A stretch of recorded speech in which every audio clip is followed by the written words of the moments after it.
shine of people passing me by.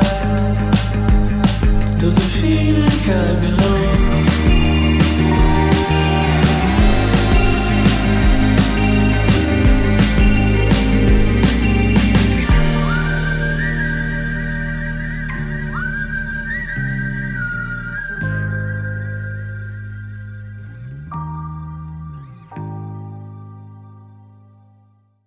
How's everybody doing? Good. It's great to be with you today. Hey, you know I love our dedication weekends, in part because I know some of you are guests with us this weekend. You came to support one of the two families that is dedicating today. If that's you and you have a church home, I'm so thrilled that you spent Thursday night with us and that you'll go back to your church and be the best church person you can be. But I want to say, if you don't have a church home, you are welcome here. I'm starting a new series today, and I think just these 3 messages that I'll string together between now and the next couple of weeks could be really helpful to life. And maybe if you give it a little 3-week experiment, say, oh, could spirituality really mean something? I hope that you could find a meaningful thing here that, of course, lots of people around you have found. So I would love, love, love to have you back. One of the reasons I'm so excited about this 3-week message series that I'm doing is because it's already changed my life. One of the weird things about being the pastor and doing the teaching is I know a little while before you do what you're going to hear about. And I'm working on it, right? I'm working on preparing it and the scriptures and the teaching and all that sort of thing, but I'm actually working on it in my life in advance of you, because if I work on it in my life, first of all, I have to have any shred of integrity to own what I'm teaching you before I expect you to own it, but also because this is great stuff from God. I'm like, oh my goodness, I get a head start on these things. So let me give you a little context for this. In my life, and your life is probably like this too, the last 4 or 5 months have just been pummeling from a schedule standpoint. I am not complaining, not at all. Actually, I have a lot of control over my own schedule, so I have no one to blame except myself. What happened is I said yes to a number of things that I should have said no to. And when you do that, you end up in a place where you're kind of locked up and your temper gets a little bit short and you can't fit everything in. And I can't imagine I'm the only one in the room who's kind of working through that in your life right now, right? And so I, of course, am noticing this because we're talking about the good old days, but these are the good old days. And I had 2 experiences just in the last week as I was preparing for this message and appreciating that context where I'm like, oh, this is a big deal. Let me just tell you quick stories.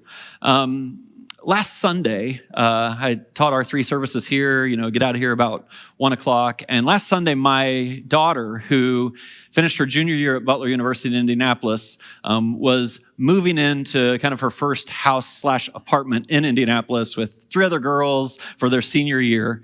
And she needed to go down on Sunday because she's doing an internship in Indianapolis this summer. And I got to tell you, Sundays aren't great for me.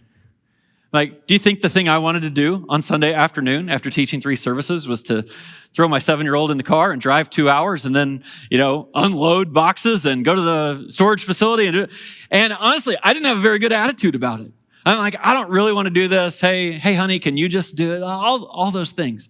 But I'm doing this series, and it's largely about living in the present, appreciating that these are the good old days, not missing the moments that are around you. And so because I was working on this, I went into that with a different attitude. And instead of being in my get things done mode, I was in my she might never move back home mode. And if you could step back from situations you're in long enough to appreciate what's actually going on right in front of you and say, if that's what might be going on, maybe my mode shouldn't be focused on speed and pace, but on moments and conversations and words that we'll share together. And it changed how Sunday went. Last night, I went home. I was a little late getting home for dinner, and our son Davion, who's our 7-year-old, was in the driveway. He's going to a police camp. I didn't even know such was a thing, but we're sending him to lots of camps this summer. So whatever, basketball camp, soccer camp, police camp, sure, let's do that too. But at this police camp, they have to, there's one day where they bring their bikes. And I'm like, oh, he doesn't know how to ride a bike yet. And so the idea last night when I got home was, hey, you should teach him how to ride a bike. Now, give me a little grace on this. My older kids, it was a miserable experience teaching them to ride a bike. You've had different experiences, I'm sure, but they weren't that motivated. I wasn't that patient. It didn't go all that well. Neither one of them really rides their bike today, probably pointing back to me teaching them how to do it. And so I'm anticipating that this is going to be like 6 nights long and lots of tears and skinned knees and all these sorts of things. I'm like, well, I guess I have to get started. But here I am. I'm like, wait, I'm teaching my son how to ride a bike. We should capture this, right? And so we get out there, and Davion does have a little different personality than my older kids. And so I'm putting this bar on the back of the bike that I hold onto the handle, and I'm like, well, let's just get started. And so I'm holding onto the back of the bike, and he's pedaling. I didn't even have him put his helmet on. I mean, what are we going to do? I'm holding the back of the bike, right? He's not falling off. And so we go down the sidewalk one direction, and he's like, let's go in the street. And for some reason, I'm like, yeah, let's go in the street. And so we come out of the street. It's a quiet street in front of our house. And he starts pedaling, and he says, let go, Dad. My other kids would have never said. They would have said, hold on, Dad. But this guy's a daredevil, right? He's like, let go. I'm like, I can't let go. He just pedals faster. I can't keep up with him. Right? And he goes, I'm like, you don't have a helmet on, hit the brake. But I don't really want him to hit the brake because he's going to crash. Like this has bad news written all over it. And he just strolls up. Like this is the first time he's ever been on a bike. Strolls up to the driveway, slows down, puts his helmet on. And for the next 45 minutes, we rode around the neighborhood together. We rode to the park. We went to see one of his friends. He was so hoping his friend was standing outside on the driveway. And he was. It's like, can we go all the way to the back of the neighborhood? This was past his bedtime, which of course is breaking the rules. But this is the point. These are the moments that are in front of us that someday we will look back on and say, those are the good old days.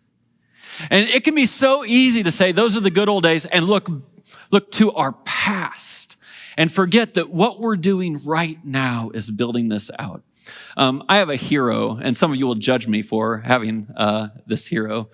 But during the 2022 PGA Championship, Tiger Woods was taking a tee shot, and Tiger, best golfer of all time, and there's people all lined up behind him on the tee shot, and there's kind of this iconic photograph. You may not think of it as iconic. I think of it as iconic. Taking a picture of Tiger Woods with his tee shot with the gallery behind him, and this is that picture. And what hits me when I look at this, I'm like, everybody's got their phone in their hand, right?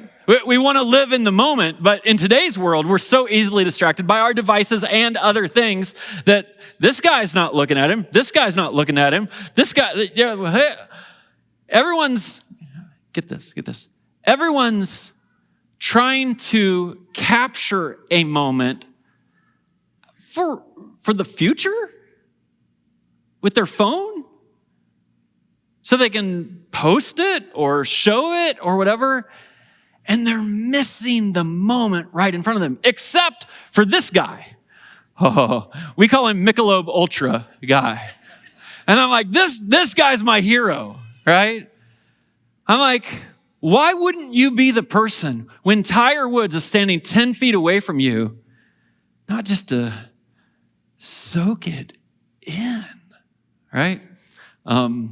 It did turn out well for this guy. He got a marketing contract with Michelob Ultra because of this very photo, and he parlayed that into the future.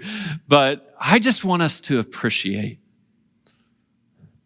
living in the moment. So let me ask you a few things about yourself. People tend to be either oriented toward the past, toward the future, or toward the present. And I just want you to think about yourself for a little bit right now. Some people are very oriented toward the past. Like you're kind of caught up in it. You might even be held back by something that's in your past. The way your mind thinks, you're always going back to the way things used to be, or you thought it was better then, or you wish it was still that way, or you regret something that happened. And like a pretty big part of your life is looking back. Some people might even say about you, you kind of live in the past. you kind of live in the past. That's normal. Like human beings are created a different way. Some people live in the past. Other people, you live in the future, right? And I am one of these people. This is both my acknowledgement and my confession to you, that my orientation is to prepare for what is a year from now and 5 years from now and 10 years from now, and to see all the possibilities and try to optimize it and believe that like, oh, if I do this and this and this and this, then that, right? And you can get so consumed by the future and its possibilities that you miss what is happening right now. Sometimes these people are called dreamers, right? Or you live kind of in a sense of wonder, or you kind of take pride in yourself. You're like, I'm a Boy Scout. Be prepared is like the motto, right? But I'll just say for dads, like what's kind of a cardinal sin here of fatherhood? Most of us know the song, Cats in the Cradle.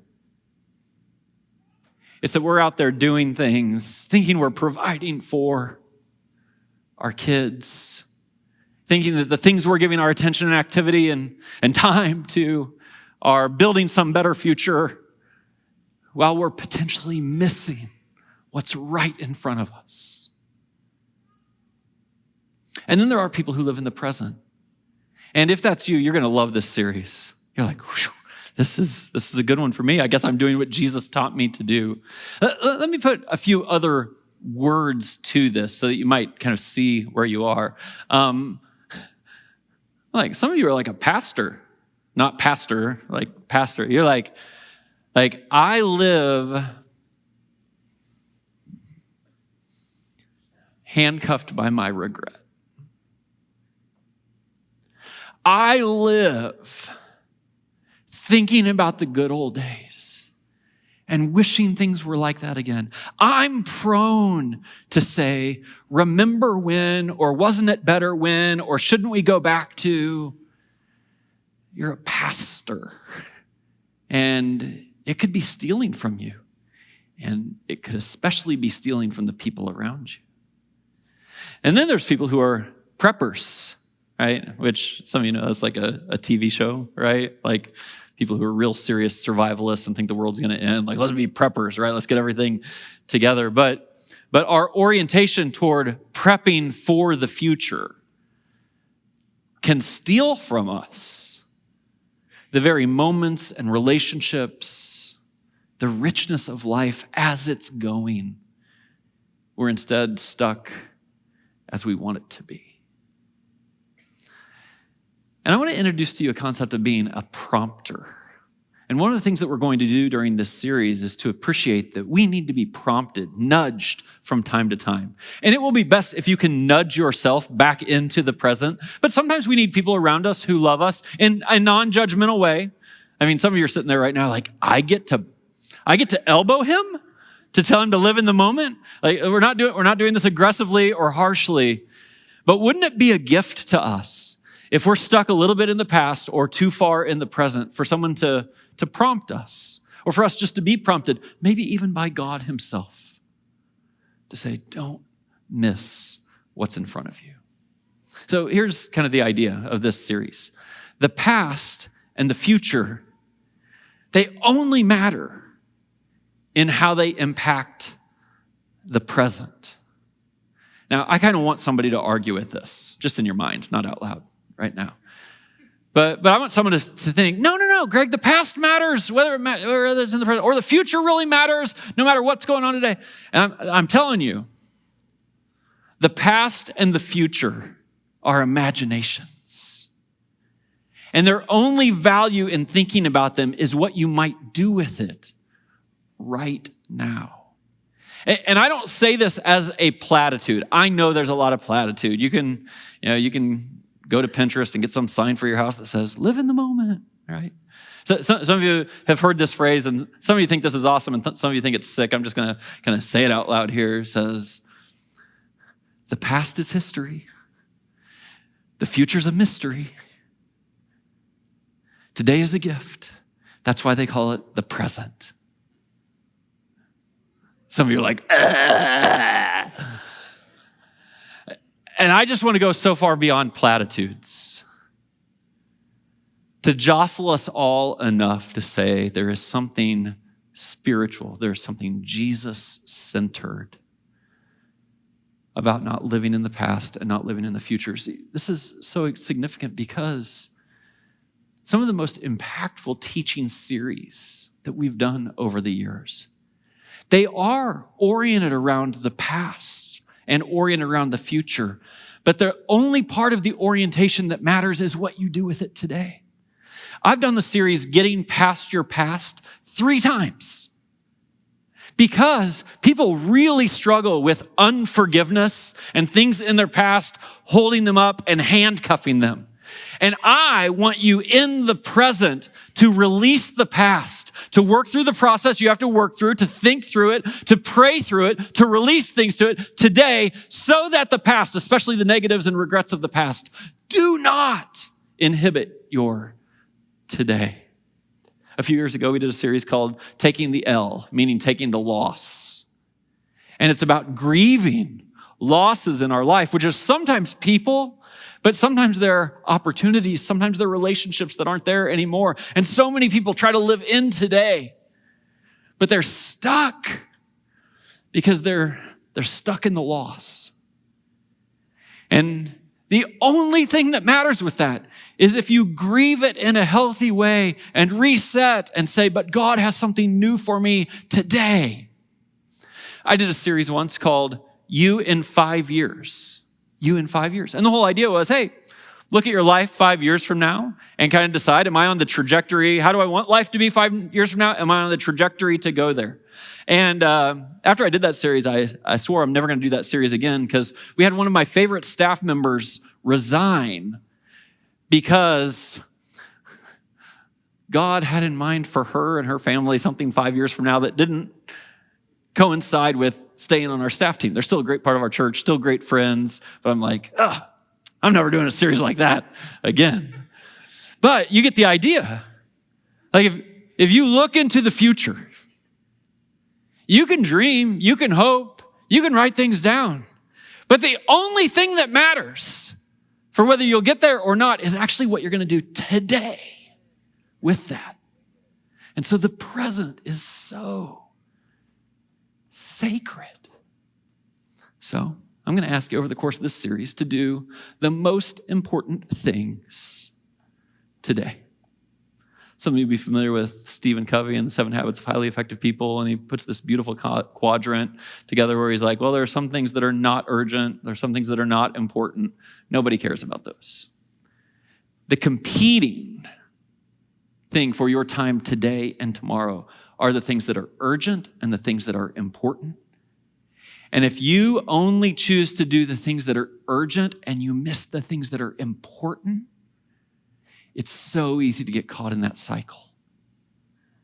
But you got to do the most important things today, not the most urgent. So here's what I'm going to do. I'm going to walk through Jesus' teaching about this. There's teaching in the scriptures far beyond Jesus. You'll read from the writings of Paul, make the most of every opportunity. He says that twice. James, the brother of Jesus, writes, and he talks about how your life is but a mist. Living in the present is the right way to think about it. But today I'm just going to sit in Jesus' teaching, and particular Jesus' teaching from Luke's biography or Luke's gospel. Many of you know Matthew, Mark, Luke, John. There are 4 biographies of Jesus in the scriptures. Luke is a little bit unique, because Luke is actually the one who didn't walk with Jesus.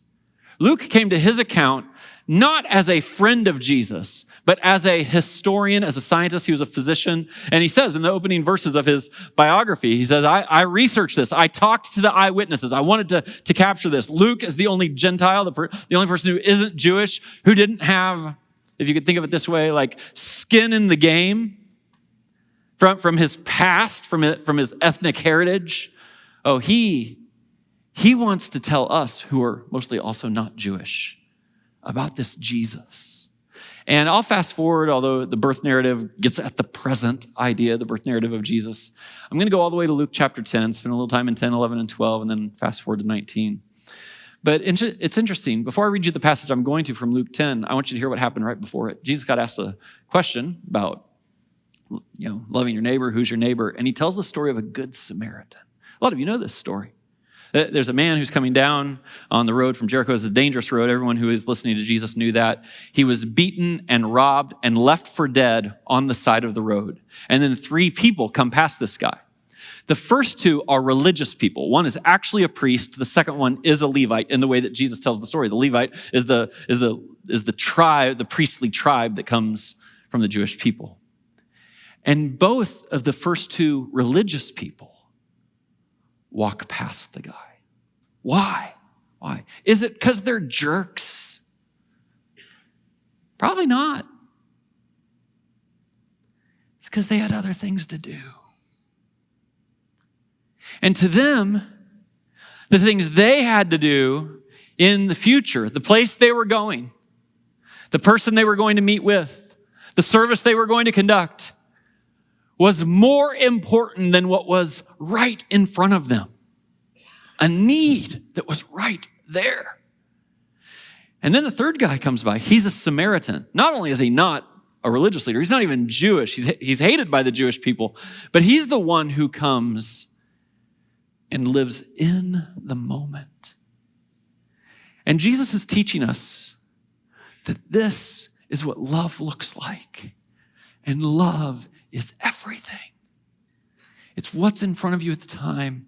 And don't invest yourself in what might be at the cost of what is right in front of you. And then we get another famous story from Jesus. This isn't one that he told. This is one that happened to him. It said, as Jesus and his disciples were on their way, he came to a village where a woman named Martha opened her home to him. She had a sister called Mary who sat at the Lord's feet listening to what he said, but Martha was distracted by all the preparations that had to be made.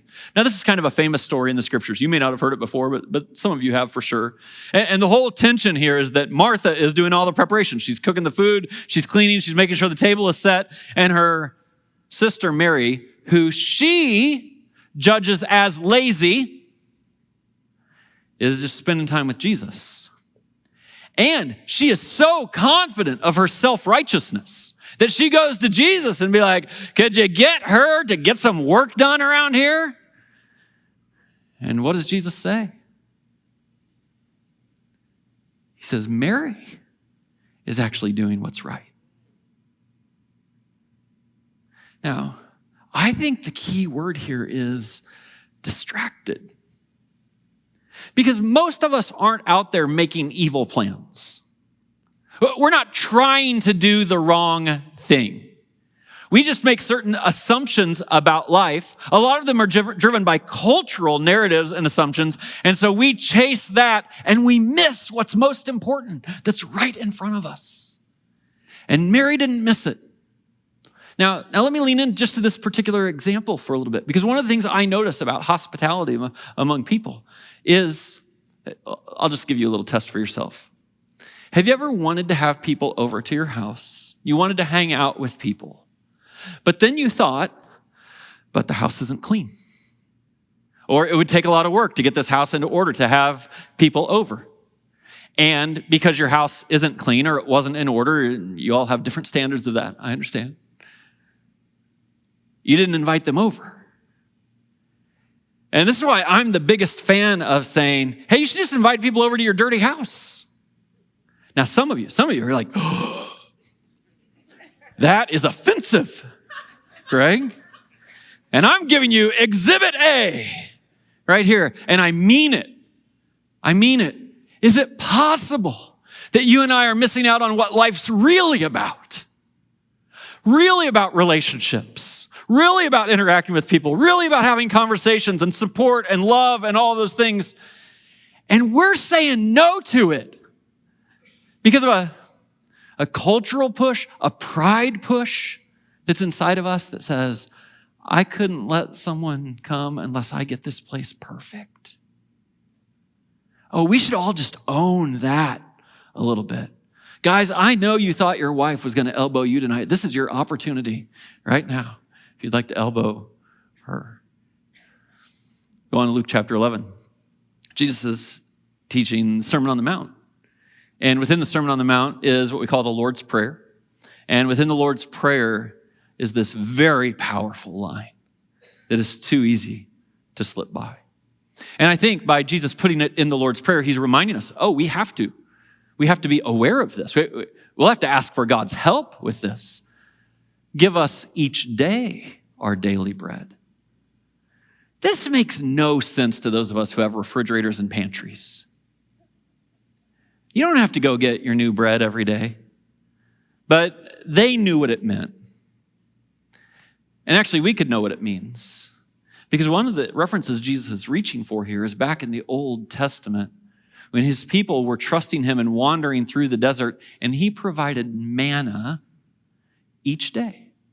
It's a bread-like substance that showed up on the ground each morning, and his instruction to them was, don't store it overnight.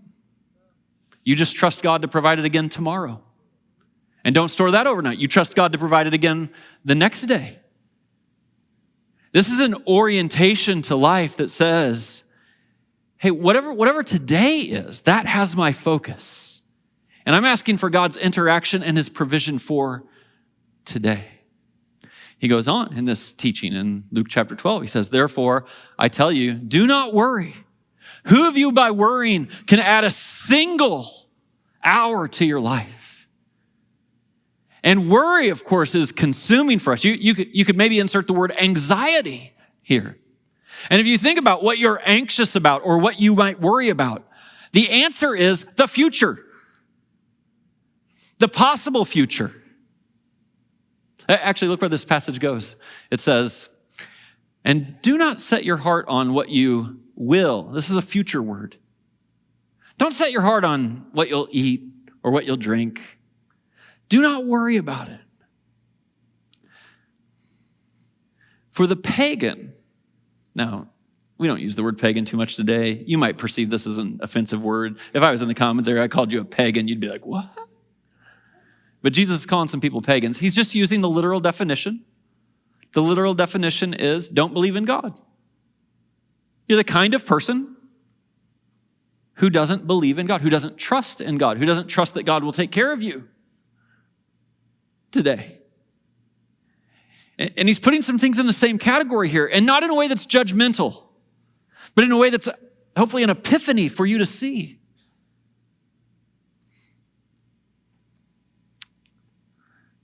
People who don't believe in God, they may have good reason to be thinking about the future all the time. But those of us who believe in God, who trust in his provision each day, the pagan runs after all such things, but your Father knows that you need them. And then just one more story. This is fast forward to Luke chapter 19. Some of you know the story of Zacchaeus. It's a wild story. Zacchaeus is a bad dude. He ends up a good dude at the end of the story, so we all have kind of warm feelings toward him. But you have to start hating Zacchaeus. He's a cheater. He's a tax collector. He's stealing your money. He's getting away with it. He's playing for the other team. He's betrayed you. Zacchaeus, short guy, Jesus is coming to town. He goes up in the tree. What's Zacchaeus doing? He's actually living in the moment. He's looking at his life. He probably has some regrets. He definitely doesn't have relationships and friendships because of the job that he's doing. And there's just enough in him to be like, I don't know, I hear about this Jesus. Maybe something could be different. And when Jesus reached the spot, he looked up into the tree where Zacchaeus was and he said, Zacchaeus, come down immediately. I must stay at your house today. And I don't want you to miss what Jesus was doing. He's just walking down the street. There's a crowd around him. And someone catches his eye in the moment. And he says, actually, I'm not going to let this moment pass. I know there's people to be taught. I could go do some miracles. There's important things Jesus could go do. But when he notices Zacchaeus, he's like, hey, you come down. I'm going to interrupt this little parade that I'm on. Can we just go to your house today? Like right now? And he does.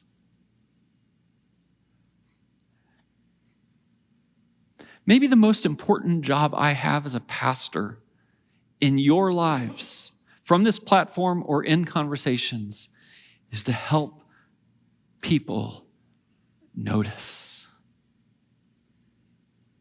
To not let you blaze through life. To not let you get so focused on the future, especially focused on a lesser thing rather than the most important thing. That my job is to jostle you or to nudge you and then call you to be like, no, look what's right in front of you. This is so substantial to me. How many times have I shown you the circle? I'm sorry if it's your first time here. I've never shown it to you. But the whole question is, how's God getting your attention today? And if you can come to the end of your day and find 3 or 4 ways God's gotten your attention, that's a good day. But if you go through your day and you don't notice, it may even be Jesus looked up at you and said, hey, I'd like to go to your house today. And you're like, I got other things to do. Why do we have communion every week? Why? This is so important. Why do the scriptures teach us to have communion every week? It's because we're going to make sure that I might be teaching on parenting, or I might be teaching on money, or I might be teaching on this or whatever, but every time we're together, we're going to stop and notice the cross. We're going to stop and notice. We're going to spend a little time with it. We're going to be present with it and understand the love and the sacrifice of Christ for us. I'm trying to jostle you every week to notice in the moment in ways that affect your past and affect your future. And after Jesus' conversation with Zacchaeus, where Zacchaeus' life was entirely transformed, says Jesus said to him, today salvation has come to this house. They didn't have to plan it out 3 weeks in advance.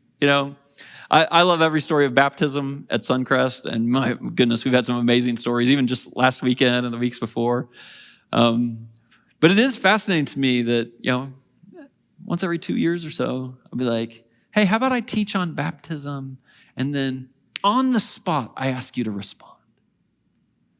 And there are always days of celebration because something is placed right in front of someone that you can't deny and you have to notice, and I ask you to decide, and when it's right there, present, it means everything. So, let me give you a little context for this series and a little admission. So Mitch and Jess Wright are both on our staff. Mitch was hosting, Jess was helping lead worship tonight. They're amazing, amazing people, highly gifted, so grateful to have them on our team. And the genesis of this teaching series came from them. And they talked about some experiences they had in their life where it's like, hey, we're kind of longing for future things. Our kids are young, but someone asked us, what if these are the good old days? And it was jostling to them. And, Mitch teaches from time to time, and I'm not even giving him one of the weeks of this series. That's how rude I am. I'm like, that's such a great idea, Mitch. I'll take the whole thing for 3 weeks. But I have so much respect for how Mitch and Jess process this in their own story. And so each of the 3 weeks, you're going to get a little picture of this in their life. So you just watch this short video with me. I think one of the scariest things that can happen in life, and you and I have experienced this, is the idea that you're not enjoying the life that you're building as you're building it. I realized that one day I wasn't actually enjoying spending time in the things that we were doing as we're doing them. I was just trying to get through work and dinner and bedtime and the week. Yeah, and the weird thing is that we were able to realize we had a good life. We worked hard, we loved our daughter, we had lots of good things going for us. I think one of the hardest realizations for me was noticing the moments that I was rushing through that our daughter was going to likely remember forever. Even just small things like going for a walk, baking something together. And then she would say those were her favorite things from the day. Yeah, and it's humbling realizing the moments that your kid is going to remember, these lasting memories that you're honestly sometimes just trying to get through.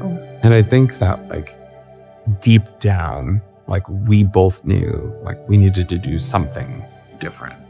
There was an author who both of us really like, who we saw do a live show, and then I read his book, and he called this thing that he does his Book of Loves. And that language just immediately connected with me. And then there was this quote in the book that he used that was, to love is to desire is to want, and to want is to want to be here. And honestly, that hit me incredibly hard because I realized how often physically I was in the room, but mentally I wasn't present. We started asking one question every night, and that was, what did you love about today? And then we always followed it up with, why did you love that? And our daughter's answers were sometimes just the most off the wall answers you could have ever imagined. Or sometimes she would say something really simple, like going for a walk with mom and dad because I love spending time with them. The things we loved the most were rarely the big things. It was usually just really ordinary moments.